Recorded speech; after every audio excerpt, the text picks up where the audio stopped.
Hi, everyone. Welcome to Tech Shift F9 podcast, the show that talks about career progression, transitions, and explorations with some amazing guests. I'm your host, Maurizio, and today I'm absolutely delighted on having Andrea Moussa, Obesity Patient Educator at Novo Nordisk, here with us. Hey, Andrea, how are you? Hi, Maurizio. How are you? I'm fine, thanks. I'm okay too. Thank you. Andrea, thank you for being on the show. I really like your profile. It's someone that we haven't had on the show before. And then the first question I have for you is, what made you interested in career as a nutritionist, which, at least in my eyes, is a bit of a niche and specialized. So first of all, thank you for having me on the show. I love what you're doing, giving people the platform to showcase their experience. I think this is super inspiring. So as you mentioned, I'm an obesity patient educator and nutritionist in general. And I would say what made me choose a path in a nutrition at the start was the fact that I struggled with obesity as a teenager and into the early years of adulthood, and having experienced and witnessed, firsthand how adequate nutrition can really be life changing. I wanted to do that to other people as well. So that's what made me get into it. Now, there's just one thing that I would like to mention, which is at the time, at least when I studied nutrition, that was in 2011, I would say, it was considered a niche specialization in the sense that Right. when you spoke about nutrition or thought of a dietitian in general, the first thing that came to mind at the time was weight loss or obesity, or like, oh, you need a diet, you need to go to a dietitian. Nowadays, however, it's no longer the case. Nowadays everybody talks about nutrition, everyone's Oh, involved. absolutely. So yeah, things have definitely changed. They have. And you started your career as a nutrition advisor at the gym. Mhm. And I wonder, what kind of expectations did you have for that job, and did it live up to it? So, it was a part-time job and I was still a student at the time. It was really exciting and an amazing time filler, I would say. I met some really interesting people, most of which were super young, and like, it was nice to make these connections at the time. I would say what was really interesting at the time about working at the gym was that people chose to be there. So you were Right. dealing with people who wanted to change their lives and wanted this behavior change. So the impact that you made was definitely, uh, you could observe it, you could see it. It's really different than working, say, at a hospital or at school, where people just didn't care and didn't want to be there. You get my point? So Right. yeah, it was very rewarding, I would say. Oh, that's awesome. And but then you made a big change, at least in my eyes. You Mhm. transitioned from essentially being a direct advisor to people that wanted to have better nutrition, to Mhm. focusing on health education and with the Ministry of Education of the UAE. I mean, what inspired you to make that change? So I graduated, and then I knew that it was time for me to get out of Lebanon. Um, Not because it's a bad place to live, at least not at the time, I would say. But I knew that I wanted an international exposure, and that meant moving away from home. So Right. at the time, I happened to come across this beautiful vacancy. And I felt that I would be a perfect fit. So I just applied. It took some time for it to go through. It was a really stressful phase of like the wait, the unemployed wait, I would say, but it Mhm. was definitely worth it. Yeah. Got it. We'll dig deeper into that in a minute, but I really wanted to understand the job and the approach that you had at the time, at least in the early stages of your career. You have an incredible impact on influencing people, right? And have them adopt healthier lifestyles and better nutrition to start with. But I think it's probably a little bit more holistic than that. Mhm. And you must be good at dealing with people, otherwise it's hard to get through to them. So, can you share with us some of the strategies that you found most effective? And I think in particular, has there been any change to that over the years? So I was at the time working with the ministry, I was teaching high school students. and they were local Emirati boys.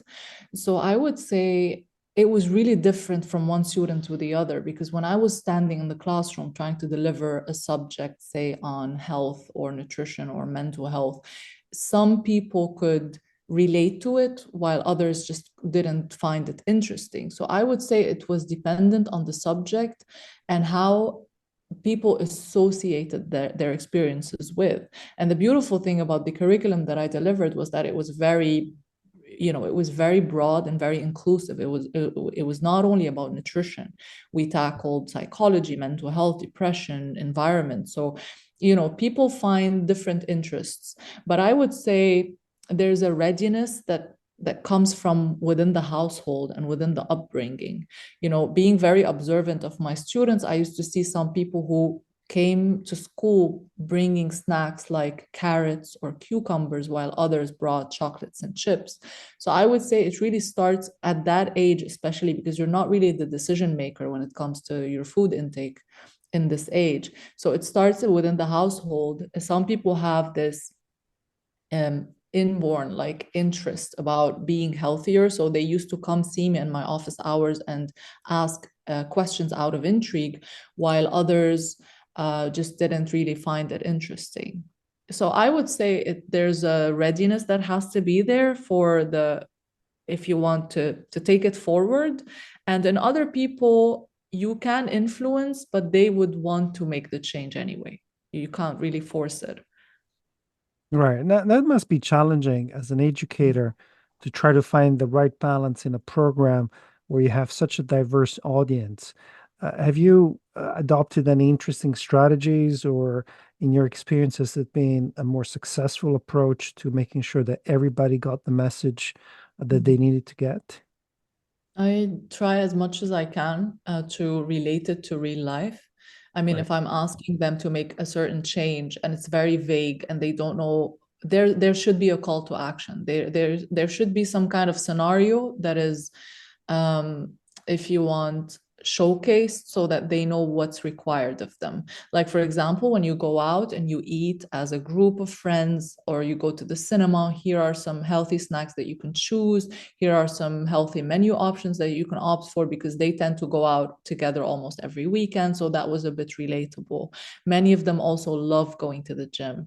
So, like it's the age where you want to start bulking up or toning up and going through the physical changes that you enjoy seeing.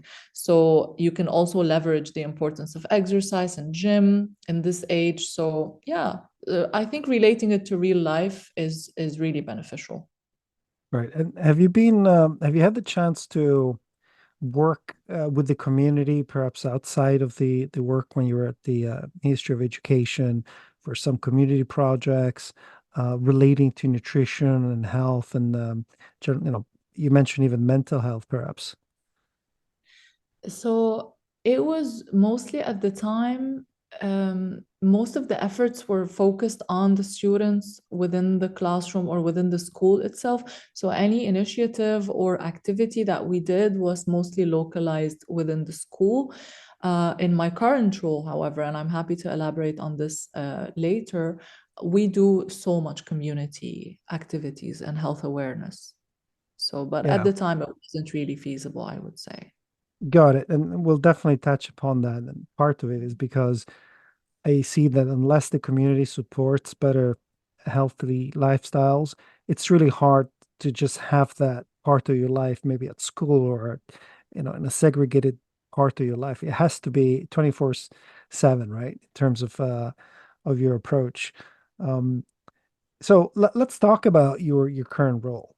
You're an obesity patient educator at Novo Nordisk. Can you Mhm. tell us a little bit what your role entails? And how does the company contribute to the healthcare and patient education in general? Yeah, so I moved from the ministry and I currently work as an obesity patient educator, as you mentioned, with a global pharmaceutical company called Novo Nordisk.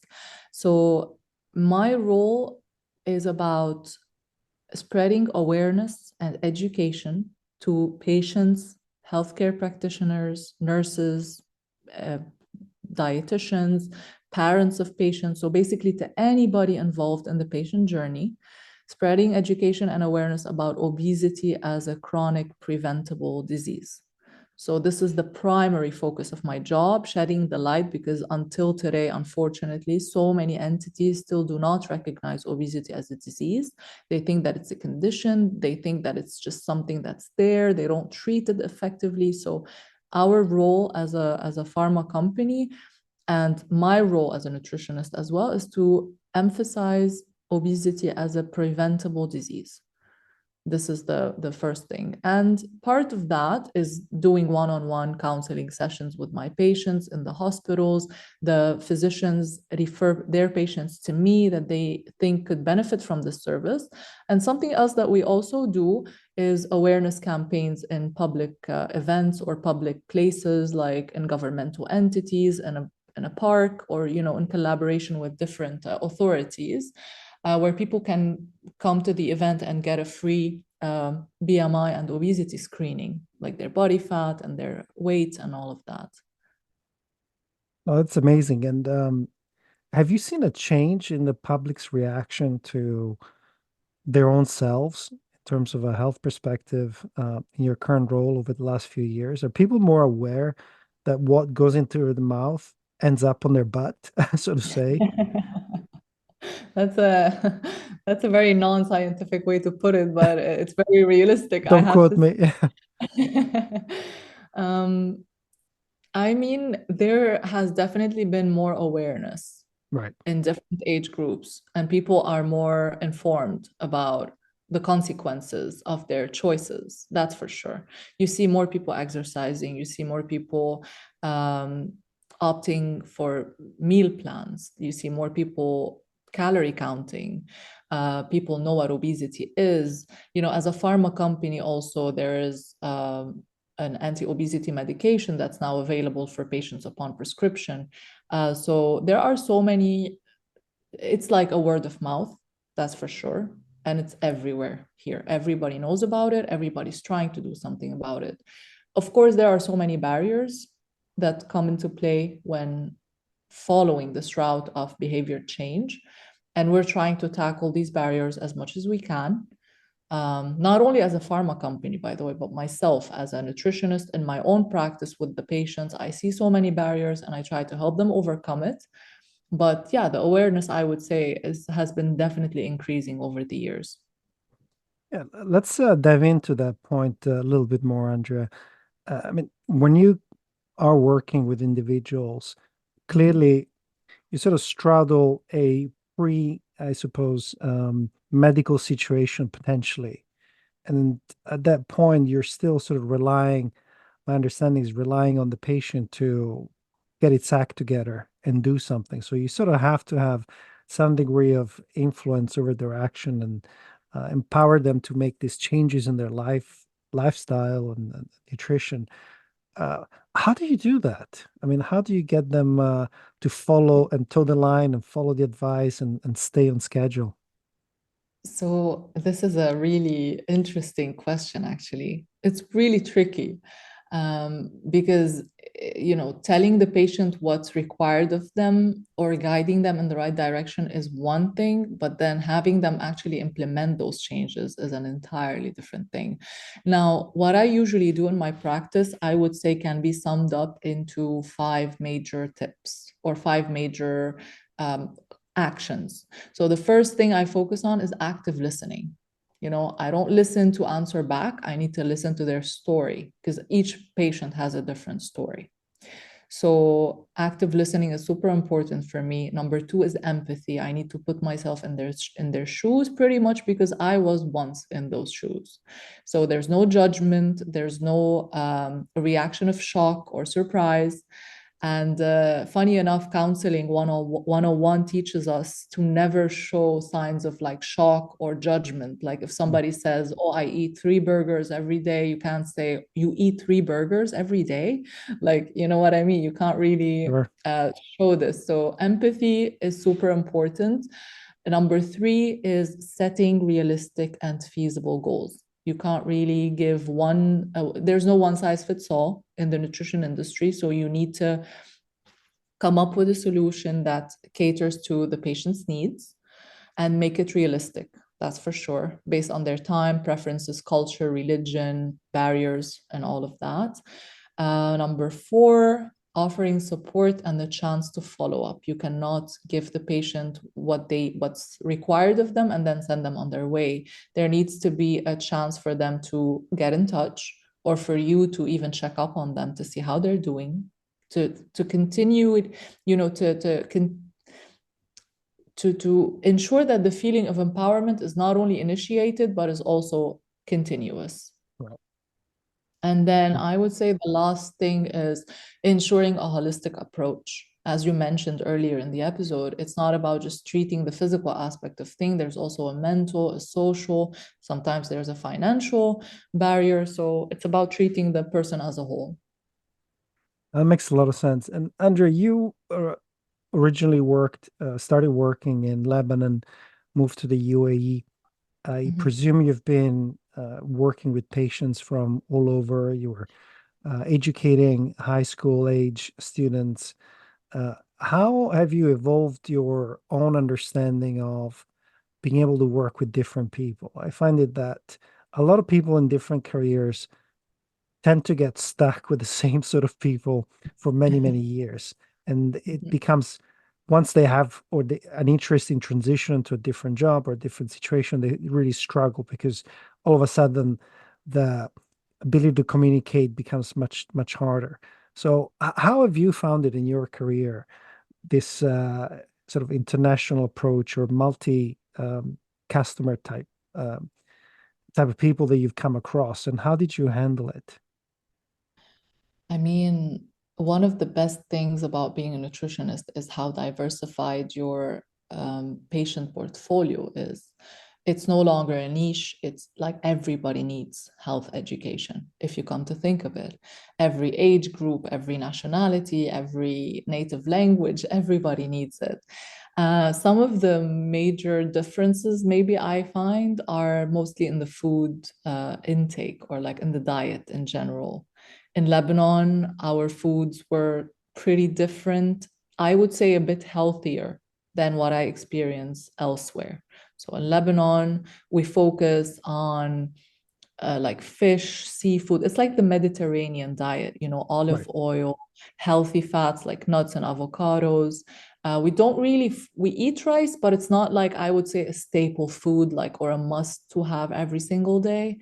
We focus on beans and legumes equally as much as protein, fruits, vegetables, and dairy products. I would say it's healthier than what I've experienced over here, for example. Like over here, I've come across so many cultures that rely very heavily on rice, and not only just for lunch. Some people have three huge portions of rice every single day. And how do you how do you work on trying to reduce this without, risking getting the look from the patient? Like, are you asking me to stop eating rice? So Yeah, I live in Japan at the moment, so I appreciate how you can tough that tell. conversation can be. Yeah, breaking the habits, I can see is somewhat cultural, and could be sensitive from that perspective. There's a sense of self. People also identify themselves with food. I'm Italian, so I do identify myself with the food that I eat, and my culture is famous for. So I can see how tough it is for you to sometimes having to break that. Um, Yeah. in terms of more general, I would say, point of view in terms of your career, uh, have you come across uh, misconceptions about nutrition, perhaps even in your studies that have changed so much that might have changed over the years? Because science progresses every day. There may be new findings and new ways of doing things. Has there been anything that you found to be quite a substantial change from the way you were thinking about doing your job? I mean, if we need to start talking about misconceptions, I need to make sure you have around 5 hours of your time. Got it. This will this will take some time. There are so many misconceptions in the health and fitness industry that I have been seeing throughout the years, and the sad part is that some of them still exist, very widely. I'll just name a few, and that's off the top of my head, that I continue to see from different people. So number one is fat burners and herbal teas that will magically rid you of all these the unwanted fat. Yeah, Right. these things don't work. You have to put in the work for it to work, you know? So these things just they're gonna do more harm than good, that's for sure. Another misconception is the fear of some women of lifting weights and then bulking.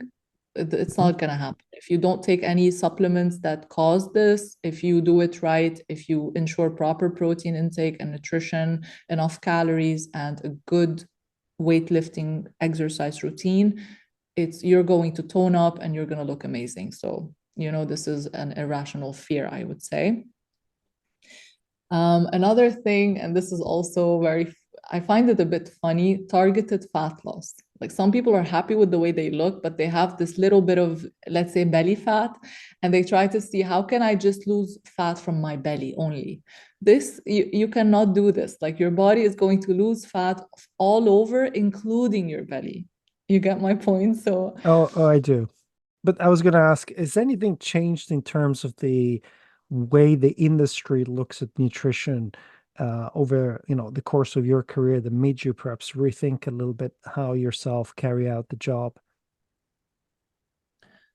I mean, it's everywhere. Influencers have been Right. social media is a beautiful tool to get the information out there and to reach a huge number of people. But it can equally, again, do more harm than good. And nowadays, I see the emergence of so many influencers who have so much to say without necessarily, having it be a credible source of information.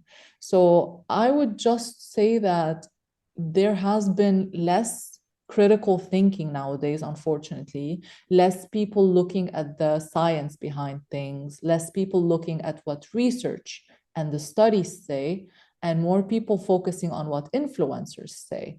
And we're continuously fighting these myths and replacing them with facts and fighting these voices that are telling people what to do.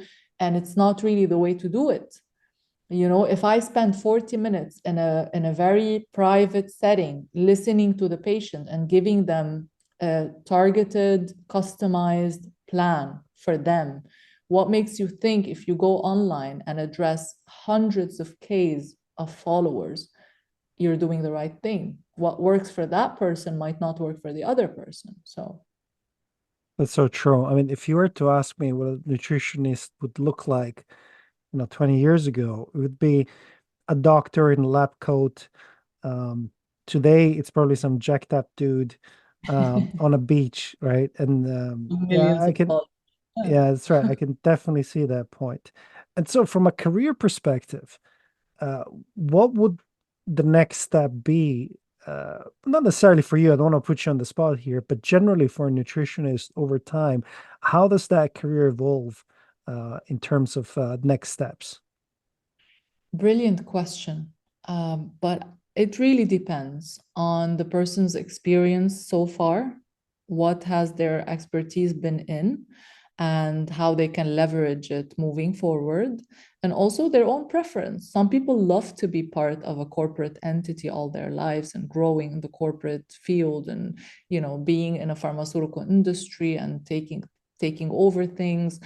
Don't necessarily see myself in corporate maybe all my life. I would eventually love to start my own business or my own brand, maybe go more like an entrepreneur. So again, it really depends on what the person likes. And the beautiful thing about nutrition is, as I mentioned, it's like a huge umbrella, but under it there are so many fields like food safety or humanitarian and community nutrition with let's say the UN, for example.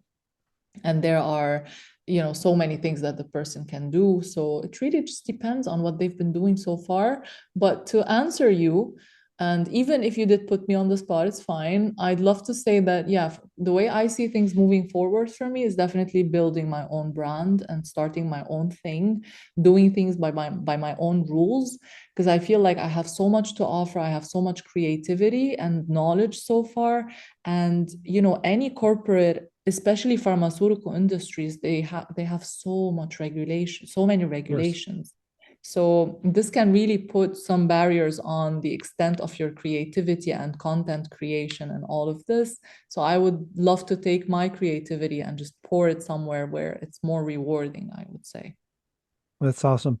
Andrea, you mentioned earlier about social media, but I wanted to ask you more generally, how's the impact of technology been on your work and your industry in general? So my work, you mean with Novo Nordisk, like as an Oh, no, obesity just in general, as a nutritionist, how's technology perhaps made your job easier or harder? Or is there been an impact that you feel it's substantial or potentially going forward?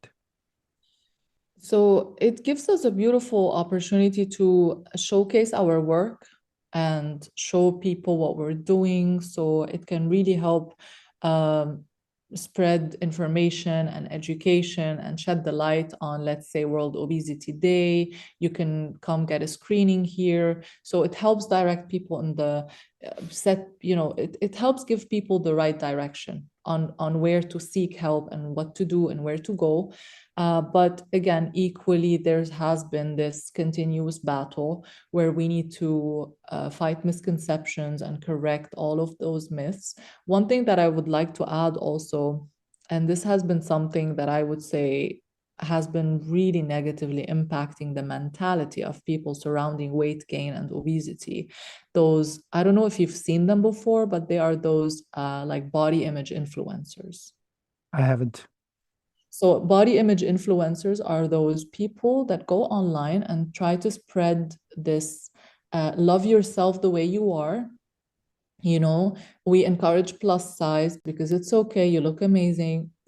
Don't get me wrong, you do look amazing, but it's amazing to love yourself, but it's equally amazing to want to better yourself. You get my point? So what they're trying to do is encourage this mentality that it's okay to accept and let go of making any change instead of encouraging the need to make a change. And only if you cannot seem to do it, because there are so many factors that can keep someone from treating their obesity. So only then, if you can't seem to fix it, it's okay to accept it and proceed with being healthy anyway. So it's like what they're doing, they're not even letting people try. They're making them just accept and embrace and just let yourself go, and it's fine. Yeah, I'm not sure I buy that either because it's anything that doesn't require people to work hard is a shortcut, and shortcuts rarely work, I would say, Exactly. at least in my Exactly. experience. Because otherwise it'd be easy. And again, it goes back to your point about the I'll take a pill and it'll fix everything mentality a lot of people have. You know, Exactly. you got to You do know the work. something? My dad once said a sentence that I'm never going to forget. He said it to me when I was trying to lose weight myself. And he said, if there were any magic pills that helped people lose weight, you would not see obesity anywhere. If these things worked, you would not see obesity anywhere. And he's right. Obesity is a chronic disease. It takes a long time to develop and a long time to treat. And this thing doesn't happen overnight. It needs patience and dedication and follow up. And so many people just want the easy way out, and there is no easy way out. You know, you need to Totally. put in, yeah. Absolutely. Andrea, it's been wonderful talking to you. I'd love to have you back on the show, perhaps when you launch your business. So let's stay in touch. I'll definitely block my calendar and we can stay tuned. And thank you so much for having me. I really enjoyed this. And I hope that whatever we spoke about today can radiate with someone somewhere and help them, make a healthier change. Absolutely. Thanks again, Andrea. Thank you. Have a great day. Well, folks, that's the end of another episode. Thank you for listening. Stay cool, stay positive.